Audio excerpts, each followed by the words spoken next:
द्रव्यमान यानी मोल अवधारणा या संकल्पना व मोलर द्रव्यमान के बारे में बात करेंगे। ठीक है, तो यानी मोल अवधारणा या मोलर द्रव्यमान की बात करेंगे। तो मोल यानी एक मोल की परिभाषा क्या होती है, क्या होता है। तो हम एक मोल को कुछ इस तरह से लिखते हैं और SI पद्धति में हम कैसे लिखते हैं, 1 मोल। ठीक है, यानी मोल इस तरह से कुछ लिख देते हैं। ठीक है, तो ये इस तरह से आप बता सकते हो कि ये मोल का SI प्रतीक क्या होता है, MOL मोल। ठीक है, ये हो गया आपका एक मोल। अब इसकी परिभाषा की बात करते हैं, यानी इसको समझते हैं क्या होता है एक मोल का मतलब, यानी जिस एक किसका मान होता है, ये किस चीज का होता है। तो ये जो मोल होता है वो पदार्थ की मात्रा की इकाई होती है। पदार्थ की मात्रा की जो इकाई होती है, मान लीजिए आप जो है वो किसी का भार ज्ञात कर रहे हो तो इकाई क्या होती है, किलोग्राम, ग्राम, इसमें देखते हो। ठीक है, और मान लीजिए आप जो है आयतन ज्ञात कर रहे हो तो लीटर देखते हो। ठीक है, या कोई और जो है धारा, विद्युत धारा अगर ज्ञात करते हो तो आप जो है एम्पियर वगैरह में बात करते हो। ठीक है, ऐसी कई इकाइयाँ, तो 7 मूल इकाइयाँ जो पढ़ी थी हमने, उसमें एक पदार्थ की मात्रा का मान जो है यानी इकाई जो है वो क्या थी, मोल देखी थी हमने। तो ये 7 मूल इकाइयों में आती है। तो होता क्या है, अपने केमिस्ट्री की जो मूल बात उन 7 इकाइयों में सबसे ज़्यादा काम आती है अपनी मोल। ठीक है, तो होता क्या है एक मोल का मतलब, एक मोल को आप इस तरह से बता सकते हैं कि यानी परिभाषा देते वक्त ये कहा गया कि कार्बन 12 को इसमें क्या लिया गया, शामिल किया गया। यानी एक प्रकार से क्या है कि एक मानक के रूप में तय किया गया कार्बन 12। ठीक है, कार्बन 12, 13, 14 इस तरह से कार्बन के समस्थानिक होते हैं। तो एक समस्थानिक कार्बन 12 भी होता है और जो सबसे ज़्यादा पाया जाता है। ठीक है, तो कार्बन 12 जिसका 12 क्या है उसमें इसका द्रव्यमान। ठीक है, और इसका परमाणु क्रमांक कितना है, 6। ठीक है, तो ये कार्बन 12 की बात हो गई। कार्बन 12 एक क्या हो गया, कार्बन का एक समस्थानिक हो गया, ये कह सकते हो आप। तो कार्बन 12 को मानक के रूप में लिया गया। तो इसने कहा कि एक मोल पदार्थ की वह मात्रा होती है जिसमें कार्बन 12 के जो कार्बन 12 है C12 उसके 12 ग्राम या 0.012 किलोग्राम में जितने कार्बन परमाणु होते हैं वही उसकी किसके बराबर होती है, एक मोल के बराबर होती है। एक मोल का मतलब क्या होता है कि कार्बन 12 के 12 ग्राम या 0.12 किलोग्राम में जितने परमाणु कार्बन परमाणु होते हैं उतने ही क्या होता है, एक मोल होता है। ठीक है, यानी कार्बन के संदर्भ में देखा जाए तो। ठीक है,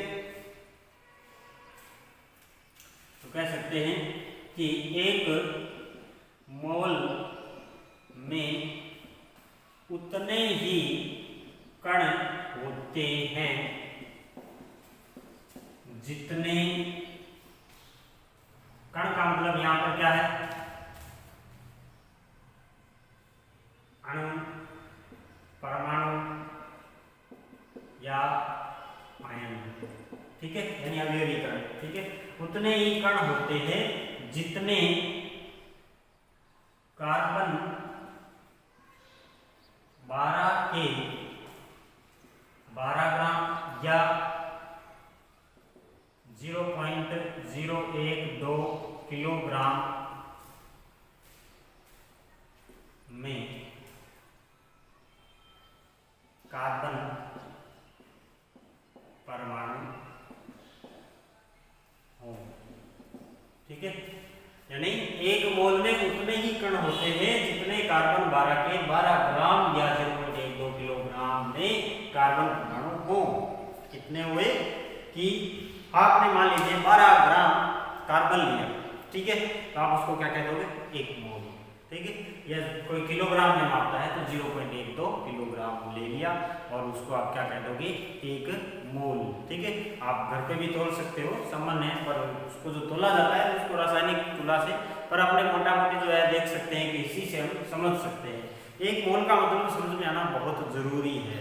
ठीक है, तो जरूरी है देखो कि हर जो है अणु परमाणु आयन जिसकी भी हम बात करेंगे उसकी जो मात्रा की जब लेंगे तब वो एक मोल के संदर्भ में बात करेंगे। ठीक है, हमने द्रव्यमान के बारे में पढ़ा था, द्रव्यमान को हमने ग्राम में भी पढ़ लिया था, यानी यूनिफाइड मास को हमने क्या कह दिया था, ग्राम परमाणु भार कह दिया था। ठीक है, यानी एक परमाणु का भार जो है वो यूनिफाइड यूनिट होता है, यानी आप कह सकते हो एकीकृत परमाणु द्रव्यमान, या आपने पहले कहा था कि EMU एटॉमिक मास यूनिट, इसमें भी पढ़ा था। ठीक है, तो वो कितना होता है, जितने उसके अंदर जो है न्यूट्रॉन और प्रोटॉन जो होते हैं नाभिक के अंदर, उतना ही उसका क्या होता है, भार होता है, यानी उतना ही उसका द्रव्यमान होता है।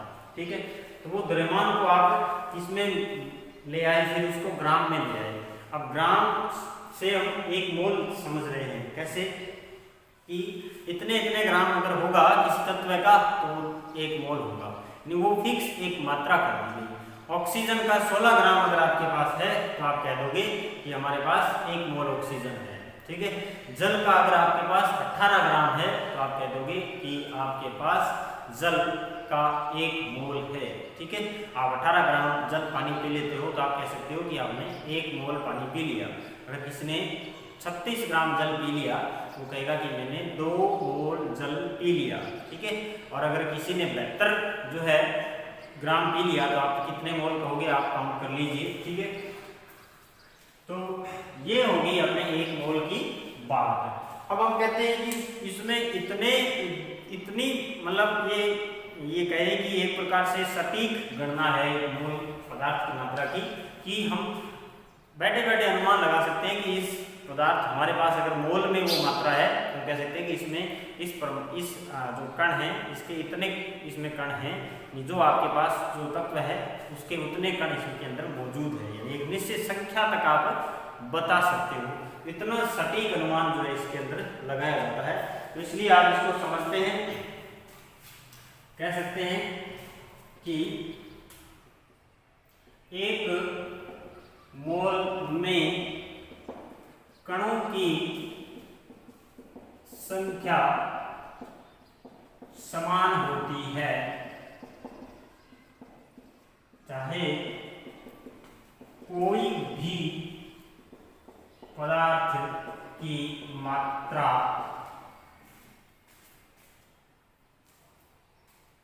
यानी कोई भी पदार्थ, ऐसे कह सकते हो कोई भी पदार्थ क्यों न लिया हो, यानी कोई भी पदार्थ ले लिया हो आपने, चाहे उसमें कोई भी पदार्थ हो आपके पास, लेकिन अगर उसके अंदर मोलों की मात्रा के पदार्थ की मात्रा के रूप में अगर आपने लिया है तो उसमें कणों की संख्या क्या होती है, समान होती है। पदार्थ आपने चाहे कोई सा भी लिया हो, आपने एक तरफ 18 ग्राम जल ले लिया और एक तरफ 12 ग्राम कार्बन ले लिया, तो दोनों के बीच जो क्या संबंध है, तो यही कह सकते हैं कि दोनों के अंदर कणों की संख्या बराबर है, कि एक तरफ जो जल है उसके अंदर भी जल के अणुओं की संख्या और कार्बन के अंदर कार्बन परमाणुओं की संख्या बराबर है। संख्या बराबर है, द्रव्यमान की नहीं कह रहे हैं, संख्या की बात कर रहे हैं, उनकी परमाणुओं की संख्या और उस तरफ जल के अणुओं की संख्या बराबर है। इसका मतलब आप किसी को भी किसी के बराबर देख सकते हो संख्या के रूप में। ठीक है, ये संख्या कैसे प्राप्त हुई, तो कैसे प्राप्त हुई कि मास स्पेक्ट्रोस्कोपी नाम हमने थोड़ा बहुत सुना था।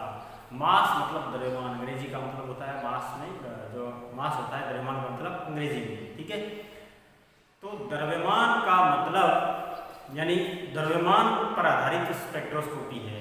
इससे हमें क्या पता चलता है कि किसी भी परमाणु का या छोटे से छोटे कण का हम द्रव्यमान इस तकनीक के द्वारा ज्ञात कर सकते हैं। बड़ी आसानी से तो नहीं कहूँगा, लेकिन ज्ञात कर सकते हैं। ठीक है, क्योंकि हमारे पास लैब होनी चाहिए व्यवस्थित, तब हम इसको यानी इसको अपने पास उपकरण होना चाहिए, तब हम ज्ञात कर सकते हैं। बहुत ही कॉस्टली होते हैं, हम अवेलेबल नहीं करा सकते किसी भी इंस्टीट्यूट में, लेकिन आप इसको समझ सकते हैं कि ऐसा कोई इंस्ट्रूमेंट होता है जिससे हमने क्या कर लिया, किसी तत्व के एक परमाणु का यानी हर तत्व के एक परमाणु का द्रव्यमान हमने ज्ञात कर लिया इस तकनीक के द्वारा। हमने अगर मान लीजिए कार्बन के एक तत्व का परमाणु का भार ज्ञात कर लिया कि इतने इतने ग्राम होता है जी, तो आपने एक तत्व का भार ज्ञात कर लिया इतने ग्राम होता है।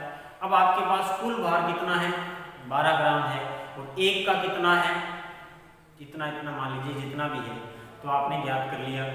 ठीक है, ये जो भार होता है ना कार्बन के एक परमाणु का भार 1.992648 गुना 10 की घात लगभग इतना सा ही होता होगा, 10 की घात -24 ग्राम होता है जी।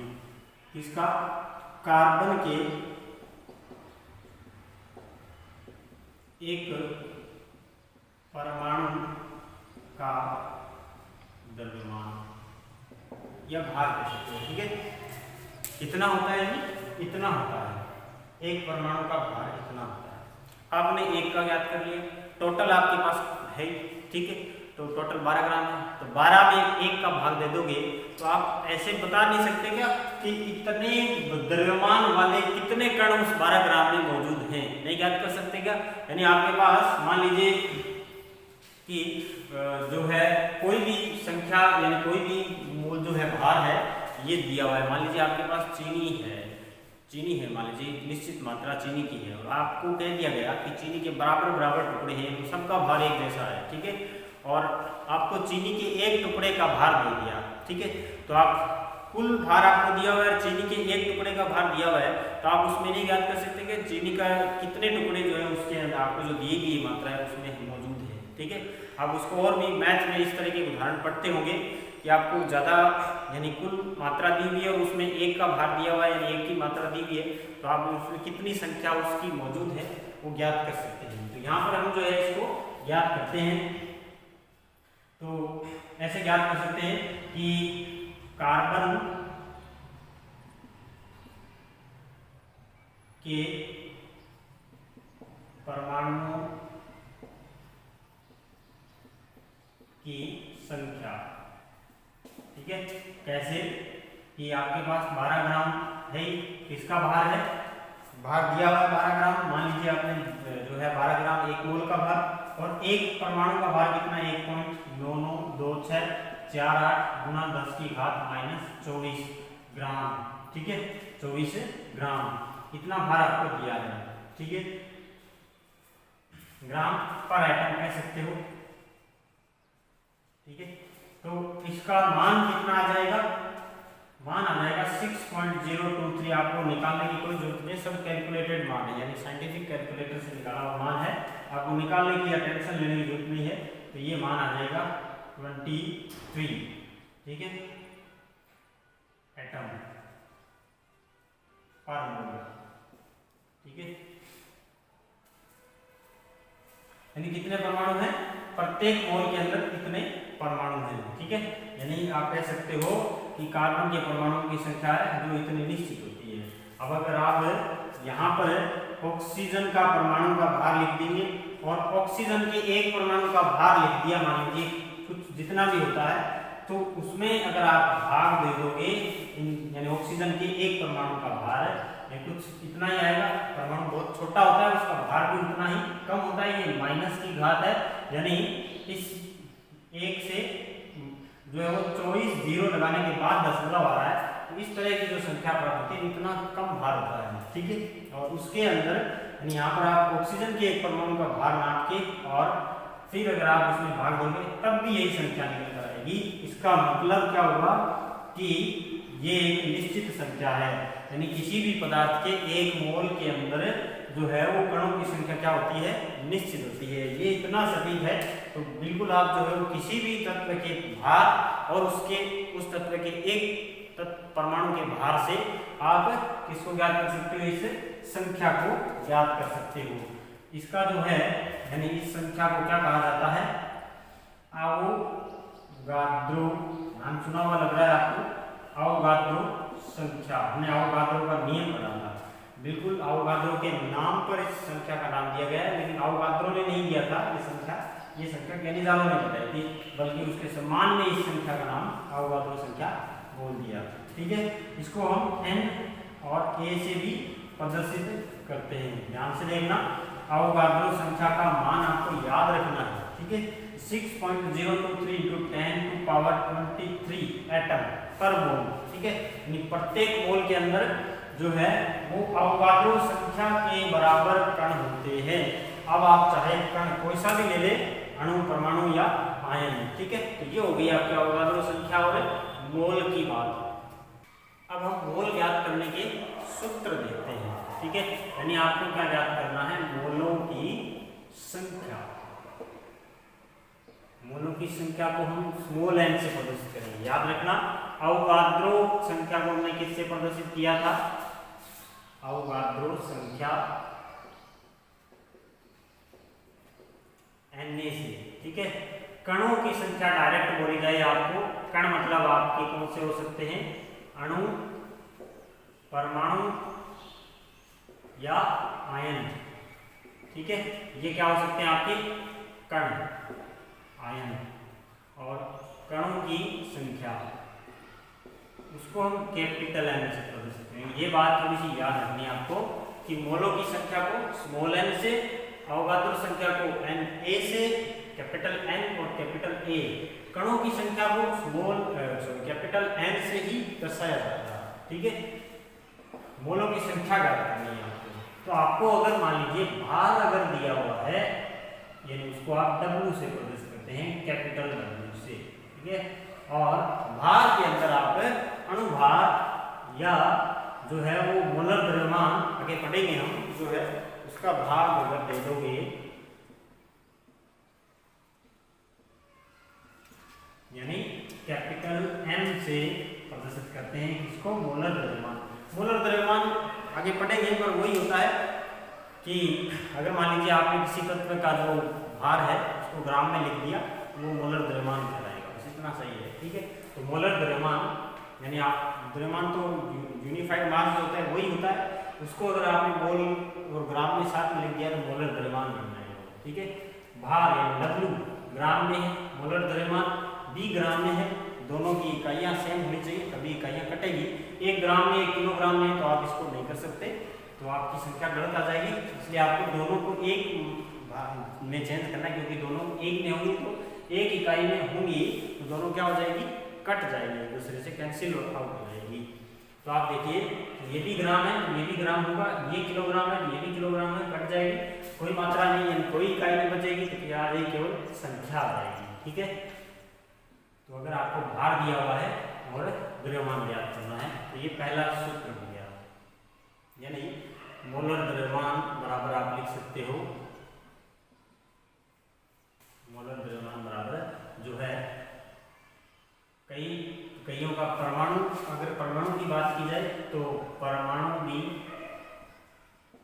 द्रव्यमान भी हो सकता है, या मोलर द्रव्यमान अगर अणु की बात की जा रही है तो आणविक द्रव्यमान भी हो सकता है, जिसको आप अणुभार बोलते हो ना। ठीक है, आणविक द्रव्यमान यानी अणुभार हो जाएगा। अब आप इसको ग्राम में व्यक्त कर दो तो थोड़ा सा लिख देते हैं, ग्राम परमाणु भार, और ऐसे लिख दो इसमें ग्राम अणुभार। ठीक है, तो ये ग्राम में हो जाएगा। समझ में आई बात? यानी आप इनको ग्राम में लिख रहे हो तो ये मोलर द्रव्यमान ही होगा आपका, ग्राम अणुभार या ग्राम आणविक द्रव्यमान या जो है ग्राम अणुभार, इस तरह से आप लिख सकते हैं। ये आपका मोलर द्रव्यमान की बात है। इसका मोलर द्रव्यमान का भाग अगर आप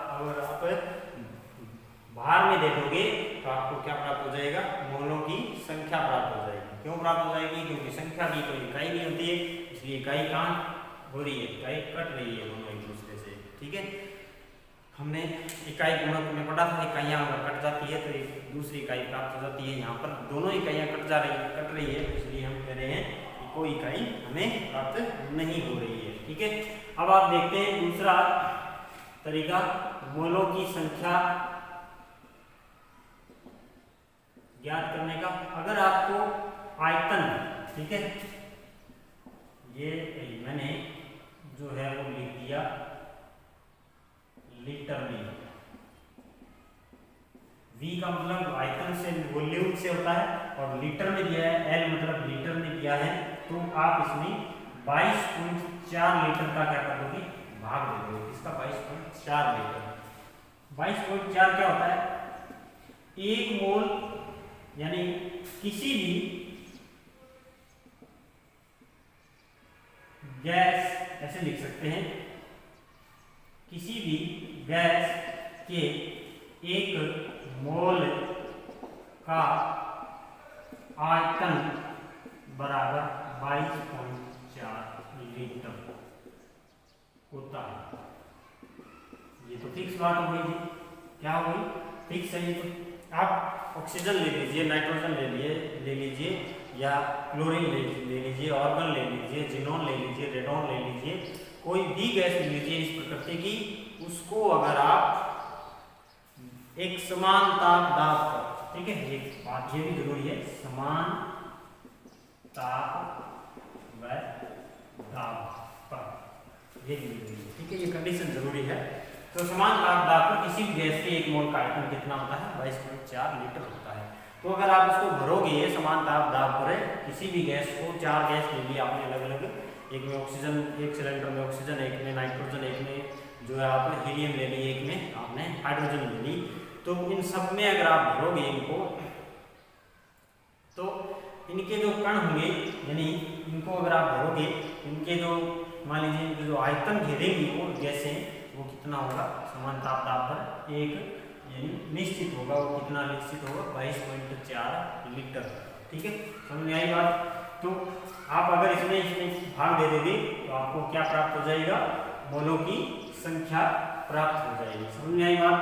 तीसरी जो हम बात कर लेते हैं, तीसरा भी है, तो इसमें एक फॉर्मूला है, मोलों की संख्या बराबर, यानी n जो ज्ञात करना है n/n, ठीक है, ये बहुत इंपॉर्टेंट सूत्र है आपका। आप जितने भी आपको कण दे रखे हैं उसके अंदर अवगाद्रो संख्या का भाग दे दोगे तो आपको क्या प्राप्त हो जाएगी, संख्या से संख्या है, तो यहाँ भी संख्या ही आ रही है, ठीक है, तो क्या आ रहा है, अवगाद्रो, ये भी यूनिट लेस है, ये भी यूनिट लेस है, तो इकाई की जो मान आएगा वो भी क्या होगा, यूनिट लेस होगा। ये कणों की संख्या है, ये हमने पढ़ा था, कणों की संख्या n है, अवगाद्रो संख्या Na है, मोलों के बारे में बात की थी n स्मॉल n, ठीक है, तो ये आ जाएगी आपकी मोलों की संख्या n/Na, ठीक है, n मींस आपने देख लिया कणों की संख्या। ये 3 जो फॉर्मूले हैं आपको बहुत याद रखने हैं। अब इनको आपस में इंटरचेंज भी करते हैं, ठीक है, कई बार क्या होता है कि इंटरचेंज भी देख लेते हैं हम।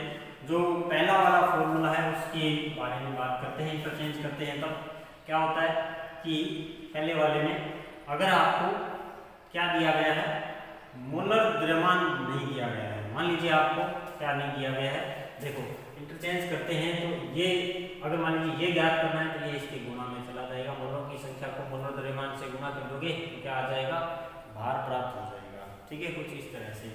यानी अगर आपको भार यानी W ज्ञात करना है तो आप क्या करोगे, मोलों की संख्या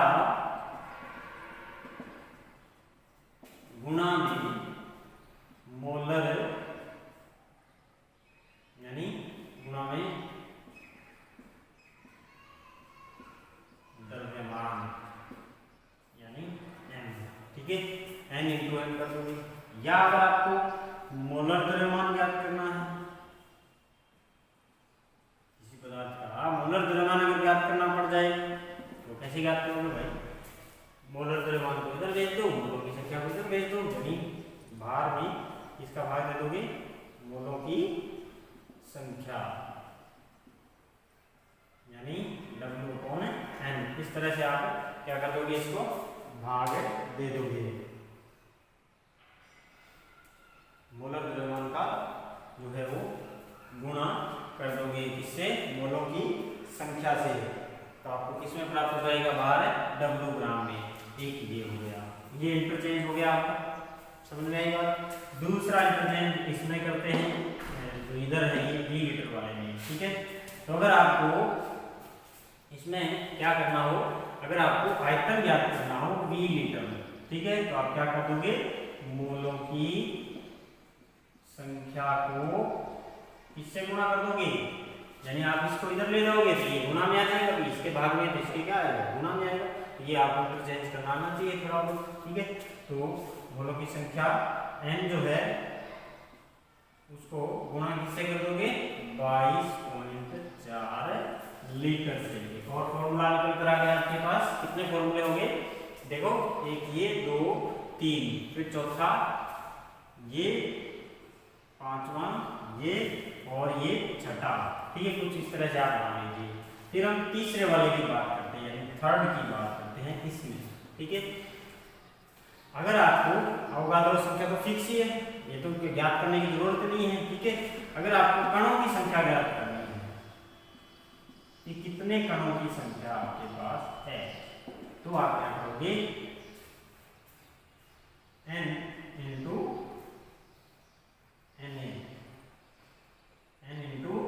Na, ये आपके जो है वो कणों की संख्या हो जाएगी। समझ में आई बात है। ये इतने जो फॉर्मूले हैं आपके, ये फॉर्मूले आपको याद रखने हैं। आप इसको एक चार्ट में भी बना सकते हैं, आपकी बुक्स में जो है वो इस तरह का चार्ट आपको मिल जाएगा। तो ये सभी फॉर्मूले आप जो है इसकी फोटो खींच लीजिए और इसको याद कर लीजिए सबको। अब देखते हैं कि आपको एक जो पिछले वाले जो फॉर्मूले पढ़े थे उसके ऊपर बेस्ड एक सवाल देख लेते हैं, ठीक है। तो थोड़ा बहुत फॉर्मूले काम में किस तरह से लेने हैं वो हमें समझ में आ जाएगा, ठीक है। तो आपको क्या दिया है, BaCl2, पहले तो सवाल को अच्छी तरह से पढ़ो। BaCl2 के 2.08 ग्राम में क्लोरीन परमाणुओं की संख्या ज्ञात कीजिए, ठीक है। और आपको BaCl2 का अनुभार दिया गया है 208 ग्राम। अनुभार आप ज्ञात कर सकते हैं, बेरियम का होता है 137, ठीक है, और यानी 137, और फिर उसके अंदर क्लोरीन का जो होता है वो 35.5, यानी 2 क्लोरीन है तो उसका 71 हो जाएगा, तो जोड़ दोगे तो 208 है आ जाएगा, ठीक है। ये तो हो गया अनुभार। अब हमने सबसे पहले क्या सूत्र पढ़ा था, कि पहला ही सूत्र पढ़ा था कि मोलों की संख्या ज्ञात करने के लिए हम क्या करते हैं कि भार जो होता है ना W, उसके अंदर हम मोलर द्रव्यमान का भाग दे देते हैं। तो आपको अनुभार मतलब ग्राम अनुभार दिया हुआ है, मोलर द्रव्यमान और लिखे अनुभार का भाग दे देते हैं। तो आप यहाँ पे बिल्कुल जो है वो बेझिझक जो है 2.08 ग्राम में जो है वो 208 ग्राम का भाग दे दीजिए, ठीक है। तो इसका आप आंसर देखिए कितना आता है, इसको भाग दे दीजिए मतलब। और फिर जो है हम इसमें क्या करते हैं, आगे अपने को क्या मिल जाएगा, और आपको क्या मिल जाएगा आगे, तो आपका आंसर कितना आ जाएगा 0.01 मोल, ठीक है। ये आपका मान आ जाएगा। अब आप इसके जो है यानी मोलों की संख्या आ गई, ठीक है, मोल आ गई। अब मोलों को मोलों की संख्या में चेंज कैसे करें, तो आपके पास मोल है, मोलों को आप मोलों की संख्या में चेंज करना चाहते हैं तो आपने एक सूत्र पढ़ा था, यानी मोलों की संख्या बराबर क्या होता है, यानी कणों की संख्या बटा में N/Na, ठीक है। तो आप जो है वो मोलों की संख्या N जो है वो ज्ञात करने के लिए आप क्या करोगे कि इसके अंदर यानी इसको लिख दोगे कि यानी 0.01 इंटू, आप पूरा नहीं लिखे, क्या लिखे Na लिख दें। Na क्या हो जाएगा, यानी इसको इससे गुणा कर दें तो आपको क्या प्राप्त हो जाएगा, ये कणों की संख्या प्राप्त हो जाएगी। इसमें यानी आपको N प्राप्त हो जाएगा और इसमें आपको मोल तो दिए ही हैं, ठीक है। तो ये मोलों की संख्या हो गई। ये देखो मोलों की संख्या हो गई। ये आप देखिए आगे BaCl2 के एक अणु में क्लोरीन परमाणु कितने हैं, 2, एक में कितने हैं, 2 क्लोरीन परमाणु, ठीक है। तो अब आप क्या करो कि जितने आपके पास कणों की संख्या है N बराबर जो है आप इसको क्या करो, यानी 2 क्लोरीन परमाणु है, ठीक है। तो 0.01 इंटू Na क्लोरीन परमाणु की संख्या, ठीक है। तो आ जाएगी 2 इंटू 0.01 इंटू Na, ठीक है। तो आप इसको गुणा कर दो 2, तो इससे गुणा करोगे तो 0.01 गुणा और 1 मान रख दो इसका 6.23 इंटू 10 की पावर -23, ठीक है। अब इसका मान जो है वो कितना आ जाएगा कि इन सबको गुणा करोगे कितने क्लोरीन परमाणु हो जाएंगे, इतने क्लोरीन परमाणु BaCl2 के 2.08 ग्राम में होंगे। कैसे है कि 2 को इससे गुणा किया, फिर 10 की घात 23 को आप सीधा सीधा रख लीजिए और 2 को और इसको गुणा कर लीजिए आपने, ठीक है, या इसको सीधा लिख दीजिए 2 × 10 की घात -2, ठीक है। अब 2 × 10 की घात -2 और गुणा में 6.023, ठीक है। तो आप इन दोनों को गुणा कर लीजिए तो ये आ जाएगा 12.046, ठीक है, ये आ जाएगा और यही आ रहा आपका। अब गुणा में है 10 की घात -2 और फिर है 10 की घात 23, ठीक है, ये चीजें आपके पास। अब आप इनको सोल्व कर लो तो ये बचेगा 10 की घात जो है वो 21, ये बता, और ये जो है वो 12.046।